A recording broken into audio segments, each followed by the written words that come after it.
Hello everyone, welcome back to our channel commerce shining star. तो दोस्तों, आज हम पढ़ने वाले हैं नॉन प्रोबेबिलिटी सैम्पलिंग के बारे में। अगर आप NTA UGC नेट एग्ज़ाम की तैयारी कर रहे हैं तो ये टॉपिक काफ़ी इंपॉर्टेंट है, क्योंकि UGC नेट के पेपर 1 में कई बार इस टॉपिक में से क्वेश्चन पूछे गए हैं। इसके अलावा अगर आप BBA या MBA कर रहे हैं तो आपके लिए भी ये टॉपिक काफ़ी इंपॉर्टेंट हो जाता है। अगर आप में से किसी को भी इसका पार्ट 1 चाहिए, जिसमें हमने बात करी थी प्रोबेबिलिटी सैम्पलिंग की और सैम्पलिंग के बेसिक की, तो उसका लिंक आपको कमेंट बॉक्स में या फिर आपको डिस्क्रिप्शन में मिल जाएगा, आप वहाँ से जाके देख सकते हैं। तो हम शुरू करते हैं आज की क्लास बिल्कुल बिगिनिंग से। सबसे पहले हम बात करेंगे मीनिंग की। देखिए, नॉन प्रोबेबिलिटी सैम्पलिंग या फिर नॉन रैंडम सैम्पलिंग क्या होता है। देखिए, पहले यहाँ पे आपको रैंडम का मतलब पता होगा ना, तो वहाँ से आपको दोनों चीज़ क्लियर हो जाएंगी। जैसे कि रैंडम सैम्पलिंग का मतलब होता है किसी को भी रैंडमली सेलेक्ट करना, यानी कि हर किसी का पूरा चांस है उस चीज़ में आने का। जब भी आप कोई चीज़ सेलेक्ट करते हो रैंडमली, उसमें पूरा चांस होता है हर एक आइटम का आने का, तो वो आपका होता है रैंडम सैम्पलिंग। और आज जो हम कर रहे हैं वो है नॉन प्रोबेबिलिटी या फिर नॉन रैंडम सैम्पलिंग। ये जस्ट अपोजिट होता है। इसमें हम किस चीज़ पे फोकस करते हैं? इस पर हम बेसिकली फोकस करते हैं पर्सनल जजमेंट पे। यहाँ पे जो भी हम डिसीजन लेंगे, जो भी हम सिलेक्शन करेंगे, वो हमारी जजमेंट के अकॉर्डिंग होगा। ठीक, क्लियर नॉन प्रोबेबिलिटी सैम्पलिंग का मीनिंग। अब ये जो सैम्पलिंग होता है, ये इक्वल चांस नहीं देता हर किसी को यूनिवर्स में सिलेक्ट होने का। जैसे हम एग्जांपल ले रहे थे कि देखिए, अगर आप चावल का एग्जांपल लेते हैं तो आप क्या करते हैं, अगर आपको देखना है कि चावल भुन गया है या नहीं हुआ है, चावल बन गए हैं कि नहीं बन गए, तो आप रैंडमली किसी भी चावल को थोड़ा सा उसमें से उठा लोगे बने हुए में से, और आप उसके अकॉर्डिंग अंदाज़ा लगा लोगे कि चावल पक गए हैं कि नहीं पके हैं। बट जब बात करते हैं नॉन रैंडम सैम्पलिंग की, तो वहाँ पर आपको स्पेसिफिक चीज़ें ढूंढनी पड़ेगी, आपको स्पेसिफिक अंदाज़ा लगाना पड़ेगा। जैसे कि हम इस डायग्राम में देखते हैं। देखिए, जैसे यहाँ पे बता रखा है कन्वीनियंट सैम्पलिंग। कन्वीनियंट सैम्पलिंग कैसे? देखो, इसमें क्या होगा, देखिए आपने देखा होगा कभी एक्सीडेंट होता है, अगर कहीं पे कोई एक्सीडेंट होता है तो आप वहाँ पे क्या करेंगे, आप रैंडमली किसी भी हॉस्पिटल में जाओगे या फिर आप देखोगे पास का हॉस्पिटल कौन सा है, यानी आपके लिए कन्वीनियंट कौन सा है। तो यही एग्जाम्पल यहाँ पे है कि एक्सीडेंट के केस में आप सबसे पहले क्या देखते हो कि आसपास सबसे पहले क्या है। यहाँ पे आपने एक पर्सनल जजमेंट लगाया कि मेरे को सबसे पहले कहाँ जाना चाहिए और कहाँ मेरे को इसका आंसर मिल जाएगा। तो that is called non probability sampling, क्योंकि यहाँ पे आपने एक जज किया या पर्सनल जजमेंट लगाई। ऐसे ही आपका स्नोबॉल सैम्पलिंग होता है। स्नोबॉल सैम्पलिंग में क्या होता है कि आप किसी एक बंदे से रेफरेंस लेते हैं दूसरे बंदे का। डायरेक्टली आप भीड़ में से किसी को भी सिलेक्ट नहीं कर सके, आपको क्या करना है, स्पेसिफिक चीज़ की नॉलेज लेनी है तो स्पेसिफिक पर्सन से पूछना पड़ेगा। ऐसे ही आपका होता है पर्पसिव सैम्पलिंग। उसमें क्या करते हो, आप अपना पर्पस देखते हो, मेरा पर्पस क्या है सैम्पलिंग का, क्यों लेना चाहता हूँ मैं सैंपल, तो उसी अकॉर्डिंग आप देखते हो। जैसे कि अगर मैं बोलूँ, मेरे को देखना है कि हमारे एरिया में कितने कोविड के केस पॉजिटिव मिले हैं और कितने उनमें से सही होके आ गए हैं, तो यहाँ पे मेरा क्या हो गया, जो मेरा सैंपल का तरीका है वो एकदम फिक्स हो गया कि मेरे को उन बंदों को लेना है जो कोरोना पॉजिटिव हो चुके हैं और जो वहाँ से ठीक होके आ चुके हैं। तो मैंने यहाँ पे क्या किया, एक पर्सनल जजमेंट लगाई। तो ये आपका क्या हो गया, नॉन रैंडम सैम्पलिंग या फिर नॉन प्रोबेबिलिटी सैम्पलिंग। क्लियर? चलिए अब इसमें आगे बढ़ते हैं। देखिए, टाइप्स ऑफ सैम्पलिंग की हमने पिछली बार बात करी थी। लास्ट टाइम हमने प्रोबेबिलिटी सैम्पलिंग पूरा कंप्लीट किया था। आज की वीडियो में हम नॉन प्रोबेबिलिटी सैम्पलिंग को कवर करेंगे with the help of examples and with the help of images. उससे क्या होगा, चीज़ें आपके माइंड में सेट हो जाएंगी। जब भी आपके सामने क्वेश्चन आएगा तो कहीं ना कहीं आपको तुरंत आंसर मिल जाएगा, अगर आपको पिक्चर लिंक कर पाओगे तो हम क्या क्या पढ़ने वाले हैं, हम देखेंगे पर्पसिव नॉन प्रोबेबिलिटी सैम्पलिंग क्या होता है, कोटा सैम्पलिंग क्या होता है, कन्वीनियंस सैम्पलिंग क्या होता है और स्नोबॉल सैम्पलिंग क्या होता है। इसके बारे में हम आज की वीडियो में पढ़ेंगे। चलिए अब आगे बढ़ते हैं। सबसे पहले हम बात करेंगे पर्पसिव सैम्पलिंग की। देखिए, क्या होता है पर्पसिव सैम्पलिंग, ये तब यूज़ होता है जब रिसर्चर का ना कोई स्पेसिफिक पर्पस होता है।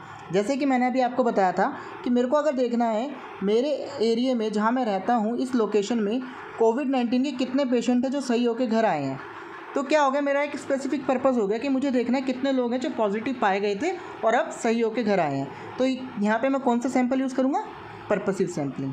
दूसरा पॉइंट यहाँ पे आता है, ये किस चीज़ पे बेस्ड है, मेरी जजमेंट पे, यानी रिसर्चर की जजमेंट पे। और unit which represent the whole universe will be selected. और इसका मतलब ये हुआ कि मैं वो लोग सेलेक्ट करूँगा जो मेरा टारगेट है उसको कवर कर रहा होगा। यानी कि मेरा टारगेट है कोविड-19 के पॉजिटिव पेशेंट्स जो ठीक हुए हैं, तो मैं उन लोगों को ढूंढूंगा जो इसको रिप्रेजेंट करेंगे।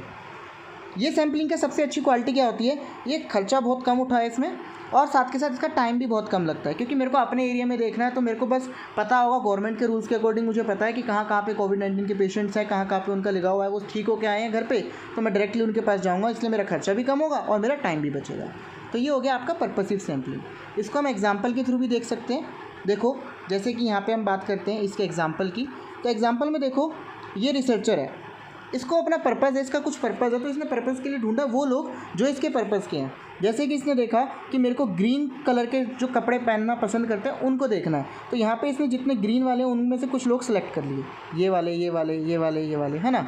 ऐसे इसका दूसरा एग्जाम्पल है, वो और अच्छे से क्लियर होगा। जैसे मैंने बोला कि मेरे को देखना है 3 हैप्पी इमोजीज ढूंढनी है जो जिनमें आईब्रोज भी हों और रैंडमली सिलेक्टेड ना हो, मतलब आईब्रो हो पर रैंडमली सिलेक्टेड ना हो। तो इतनी सारी इमेजेस में मैं क्या देखूंगा, मेरे को देखनी जो हैप्पी हो और आईब्रो भी हो उनकी, है ना।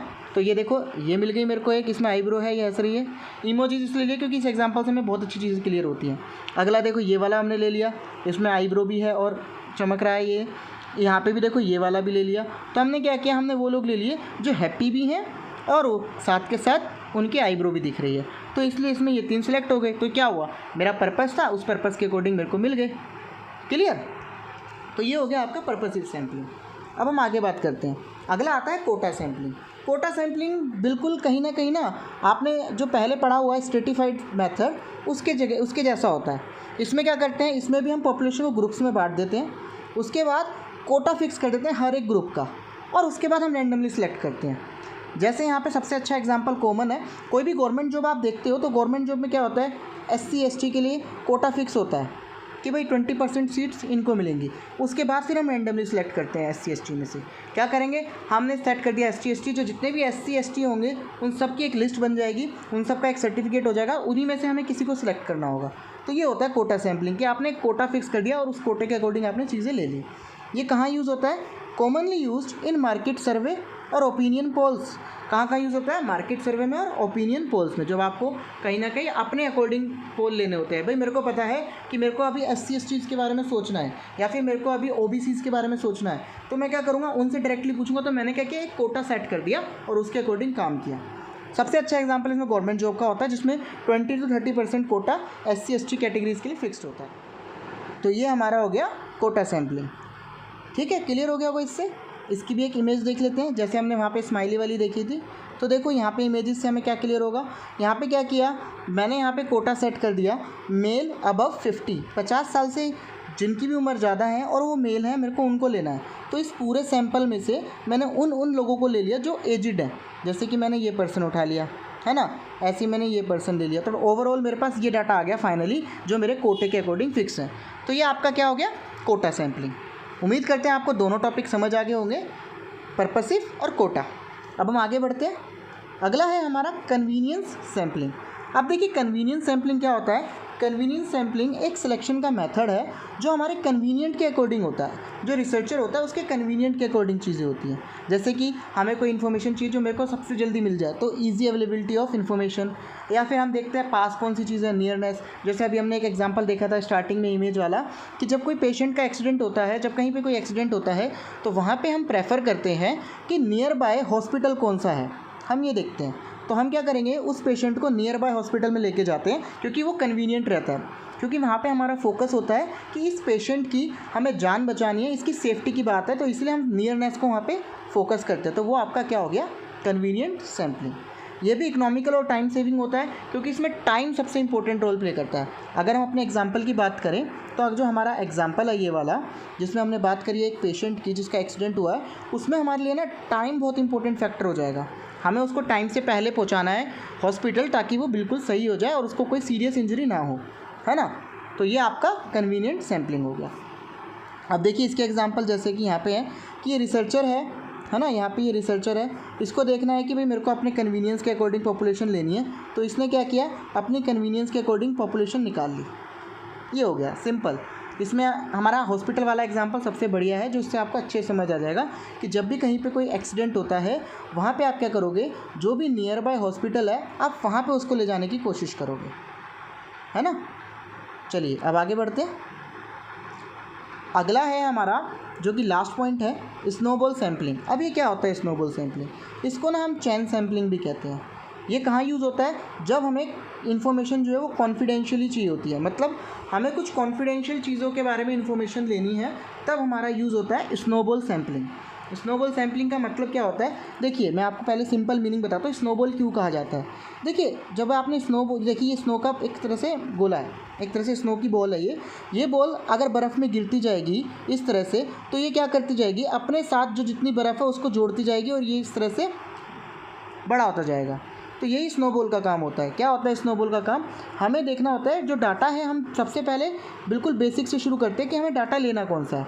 वो लेने के बाद फिर हम रेफरेंस लेते हैं, फिर दूसरा डाटा मिलता है हमें, फिर हम रेफरेंस लेते हैं, फिर हमें तीसरा मिलता है। इस तरह से हम जाते हैं। क्यों ये कॉन्फिडेंशियल थिंग्स में काम आता है? जैसे कि मैं एग्जांपल लूँ, कोई ड्रग एडिक्टेड है, अगर आपके एरिए में कोई ड्रग एडिक्टेड है, वो अपना कभी किसी को बताएगा नहीं कि मैं ड्रग्स लेता हूँ, क्योंकि ये उसे भी पता है ये इलीगल है ना।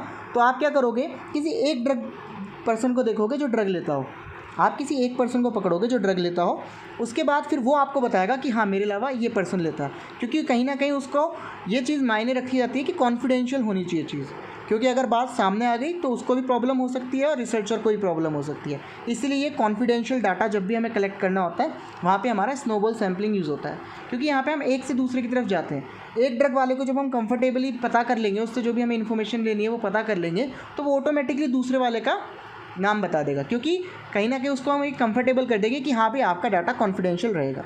ये अक्सर यूज़ कब होता है? एक तो ये ड्रग्स वाला जैसे पॉइंट होगा, कोई भी जो भी पुलिस होती है हमारी, इंडिया की पुलिस या गवर्नमेंट पुलिस या कहीं की भी पुलिस होती है, जब उन्हें कोई डाटा कलेक्ट करना होता है ना, तब वो इस मेथड का यूज़ करते हैं। वो रेफरेंस से पहुँचते हैं। जब भी कोई मर्डर होता है या जब भी कोई केस होता है, तो कहीं ना कहीं वो लिंक कैसे करते हैं, सबूतों के तौर पे कॉन्फिडेंशियली वो आगे बढ़ते जाते हैं और आगे उनको फाइनली सॉल्यूशन मिल जाता है। तो ये आपका पूरा हो गया क्या, स्नोबॉल सैम्पलिंग। इसका भी देख लेते हैं इमेज से और क्लियर हो जाएगा। जैसे कि ये पर्सन है, इसने क्या किया, यहाँ पे इसने पहले इन दोनों से बात करी, इन दोनों ने फिर अपने परिवार के बारे में बताया या फिर अपने आगे बताया, फिर इसने 3 बंदों से बात करी, मतलब कि यहाँ से डाटा कलेक्ट किया, फिर इससे पूछा आप रेफरेंस देना चाहेंगे, फिर यहाँ से रेफरेंस लिया, फिर इसने ऐसे रेफरेंस दिए। ये तरीका होता है। ये और कहाँ यूज़ होता है? ये आपका वहाँ यूज़ होता है जब आप देखो जॉब पे जाते हो, अगर आप किसी कंपनी में जॉब पे जाते हो तो वहाँ पे आपसे क्या सवाल पूछा जाता है कि आप किसके रेफरेंस से आए हो। तो कहीं ना कहीं ये पर्सन ऑलरेडी वहाँ जॉब कर रहा होता है, इसने आपका रेफरेंस दिया होता है, फिर आपसे रेफरेंस पूछा जाता है, फिर आप अगले पर्सन का रेफरेंस देते हो, है ना। तो ये क्या कर रहे हो आप, ये पूरा प्रोसेस हमारा स्नोबॉल सैम्पलिंग में आता है। रेफरेंस दिया। ऐसे आपका ये यूज़ और कहाँ हो सकता है? मार्केट सर्वे में। जब आपसे पूछेगा आपको प्रोडक्ट अच्छा लगा, हाँ जी, आपने कहा हाँ मुझे प्रोडक्ट अच्छा लगा, तो आपसे पूछेगा आप एक रेफ़र कर दो जिसको आप ये प्रोडक्ट देना चाहते हो, तो आपने इसका नाम रेफ़र कर दिया। ऐसे इन्होंने आगे 3 रेफ़र कर दिए, ऐसे इन्होंने आगे रेफ़र कर दिए। तो ये सारा काम क्या हुआ, ये स्नोबॉल सैम्पलिंग हुआ, या फिर जिसे हम कह सकते हैं क्या, चैन सैम्पलिंग कह सकते हैं, ये उसका काम हो गया। क्लियर? इस तरह से ये सारे कॉन्सेप्ट नॉन प्रोबेबिलिटी सैम्पलिंग के ख़त्म हो गए। उम्मीद करते हैं आपको वीडियो पसंद आया होगा। So thank you. अगर आपको वीडियो पसंद आया और ऐसी वीडियोस आप चाहते हैं और, तो हमारे चैनल को सब्सक्राइब करें